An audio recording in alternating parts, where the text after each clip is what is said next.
ഒരു നാളെനിക്കും പോകണം.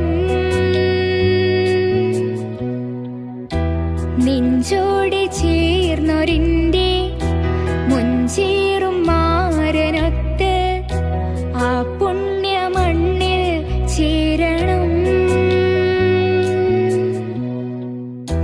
കൽവിൻ മുസല്ലയിട്ട് ഒളിവേറും പൂനിലാവിൽ ഇരു കൈയും നീട്ടി ദുആ തേടണം. അഴകോടെ